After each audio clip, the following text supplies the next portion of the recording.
निकालने खातर चाहिए। आज आपकी बेटी सिर्फ दिलजीत के लिए इतना मजबूर है।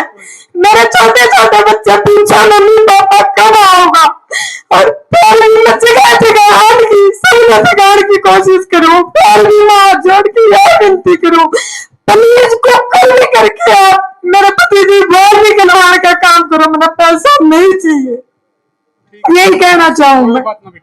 सबसे पहले तो मेरे सरव जातीय खा पंचायत की जो आज मैंने ये एक मीटिंग रखी थी, मेरे जितने भी बड़े बुजुर्ग बुद्धिजीवी लोग आए हैं सबको मेरी राम राम और सबका धन्यवाद। जो आप अपनी बेटी की आवाज सुन के उसका दर्द सुन के जो आज आप सिसाई गांव में पहुंचे, उसके लिए मैं आपकी बहुत बहुत आभारी हूँ।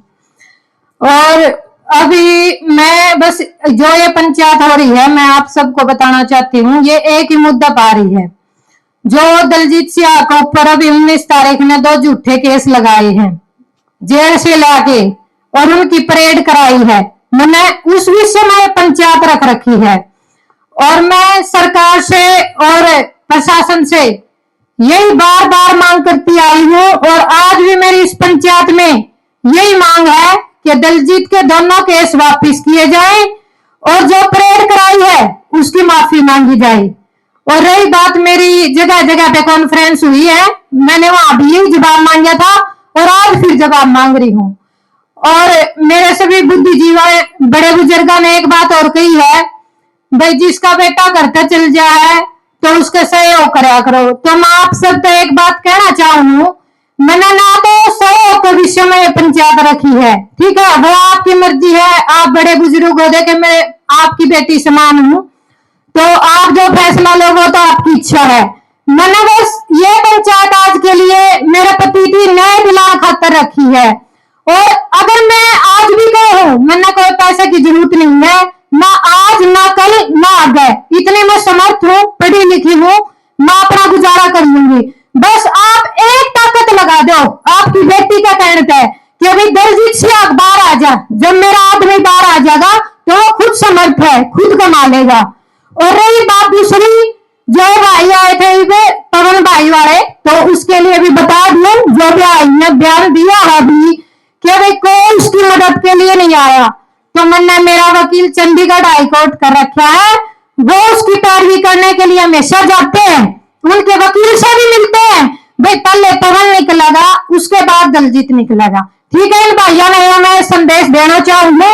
रही तीसरी बात, इनने कहा भाई कहीं भी मारती चंदा नहीं मिला, तो जो सबसे पहले सजा हुई थी 2016 में, कोई भाई था रोहतक का, ऑलरेडी आप सभी मीडिया के माध्यम से भी कहना चाहूंगा, वो वीडियो उठा के आप देखना, उसमें रोहतक का भाई था ताऊ जी, आप सबको बता दूं वो तीसरा हिस्सा लेके गया है, पवन का भाई बनकी उसने पकड़े भाई करा गया वो। और आज भी इसी विषय में फिर कहना चाहूँ भाई, आप सुनते भी हो गए, आपने कोई चंदा नहीं चाहिए, अनिता ने पैसा भी नहीं चाहिए, सिर्फ आपकी ताकत चाहिए, आपकी बेटी ने आपका सहयोग सिर्फ दिलजीत की बाहर निकालने खातर चाहिए। आज आपकी बेटी सिर्फ दिलजीत के लिए इतना मजबूर है। मेरे छोटे छोटे बच्चे पूछा मम्मी पापा कब आओगा, और पहले मैं जगह जगह हाथ की सबने सिखाने की कोशिश करूं, पहली माँ जोड़ के यह विनती करूं, प्लीज को कल भी करके आप मेरे पति जी बोल भी खिलवाने का काम करो, मेरा पैसा नहीं चाहिए, यही कहना चाहूंगा। भाई पंचायत का समापन करा, बेटी आपने देख ली, रोन लाग रही है। आखिरी बात यह है, पंचायत की हमने बता दी, दोनों सरपंच आ रहे हैं, हमारे रोगी खाप के प्रधान जी आ रहे हैं, यह हमने तारीख बता देंगे, उस दिन पंचायत हो जाएगी। और मैं एक बार शासन प्रशासन को फिर यह बात कहना चाहूं, वो हमारी पंचायत होने से पहले इस शासन और प्रशासन ने सोच लेना चाहिए, नहीं तो हमारा खून पानी नहीं होया है, आज भी खून है, उसमें फिर इन खापा नरी समाज ने दोष ना दियो।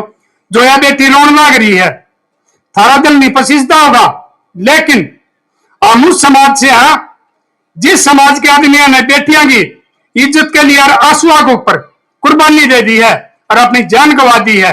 कलोनौर का कोड़ा इतिहास से 600-700 आदमी मर गए थे। तो मैं सरकार से एक बार फिर चेताना चाहूं, सख्त लज्जा मैं कहूं हूं, उस तारीख आने से पहले 2-4 दिन में सरकार, यह शासन प्रशासन जो योजना करे इसके साथ व्यवहार करे गलत, ये जो परेड कराई है उसका बारे में माफी मांग लेनी चाहिए। और इस बेटी को कोई नहीं पकड़ना होगा। अगर इसके साथ भी कोई उसी बात करी जाएगी तो उसके लिए भी भाई बिल्कुल बर्दाश्त नहीं होगा। और ये कदे ये सरकार और ये प्रशासन ने मानना है अगर भाई आदमी कुछ भी नहीं इकट्ठे हुए। ये आज हमारी मीटिंग थी, जिस दिन सर्वक आपकी पंचायत होगी ना उस दिन तो ओवरऑल हो जाएगा, और नहीं इतनी पब्लिक हो जाएगी और सरकार ने वो फिर रखनी मुश्किल हो जाएगी। इसलिए मैं सरकार से एक बार फिर कहूं कि वो दिन आने से पहले सैनी साहब आप सब जो आदमी हो आपने फैसला ले लेना चाहिए। उस एसपी ने जिसने ये बयान दिया है अगर भाई ये कर रहा है और हम समाज को ये संदेश दे रहे हैं अगर भाई कोई बदमाशी करेगा, गैंगस्टर करेगा और कुछ करेगा तो उसका ये अंजाम होगा। तो उसका हमने ये कही है या तो इसके सबूत दे दो, अगर सबूत नहीं देते तो उसकी माफी मांग लो, नहीं तो उसके बाद में फिर लड़ाई बड्डी हो जाएगी। खट्टर साहब तो उठ गए थे, आप तो नहीं उठेगी क्योंकि खट्टर दिल्ली में बैठे हैं, लड़ाई भी उड़े तो चल रही है, आप तो ठीक बैठे हो। इसलिए अपनी सरकार का और अपना हरियाणा प्रदेश का और अपनी जनता का भला मान के समझ के और उनसे माफी मंगवा दो और इसके जो झूठे मुकदमे हैं ये हटवा दो। अगर कोई मुकदमा सच्चा है तो आप पीसी करके न और हमारा किसान जनता को ये दिखा दे कि भाई इसका ये मुकदमा सच्चा है। जो ये 2 मुकदमे छोड़ के जो इस पर रह रहे हैं 53 खारिज हो गए, 55 रह रहे हैं और नहीं तो अंजाम होगा। तो भाई जो भी ये भाई बाहर से आए हैं, गांव गुआंढ से आए हैं, सबका भाई धन्यवाद। और जिस दिन ये पंचायत की तारीख दी जाएगी उस दिन भाई सारे भाइयों ने पहुंचना है और शायद ना भी करनी पड़े क्योंकि सरकार शायद समझ जाएगी, सैनी साहब का भी समझ में आ जाएगी और हमारे डीजीपी साहब भी अपने सरबराही लेकर ना जा। इसके 15-20-25 दिन रह रहे बताओ इनकी रिटायरमेंट से। तो एक बार डीजीपी साहब ने इतना कड़वा बोल लिया तो एक बार इस हरियाणा की जनता के लिए समाज के लिए मीठा बोलकर न और इस बात की वो कर देनी चाहिए। लिपापोती निश्चित ये बता दे भाई हमारे ऊपर कोई प्रेशर था, हमने यो काम नहीं किया है या भाई किसी ने अपनी प्रमोशन के लिए किसी नेता का कहने थे यो काम किया है, उसका बारे में हमने सरकार ने मारता ही जवाब देना चाहिए। भाई सारे भाइयों का धन्यवाद। अगली पंचायत की तारीख आपको बता दी जाएगी। चलो चलो अभी एक मिनट, ये अनवी बेटी है छोटी सी। आज की हमारी मीटिंग बहुत अच्छी हुई जी और जो भी आगामी फैसला है दलजीत सिंह के बारे में जो लिया जाएगा उसके न्याय के बारे में वो आप सबको बहुत जल्दी बता दिया जाएगा, मीडिया के माध्यम से सभी को बता दिया जाएगा।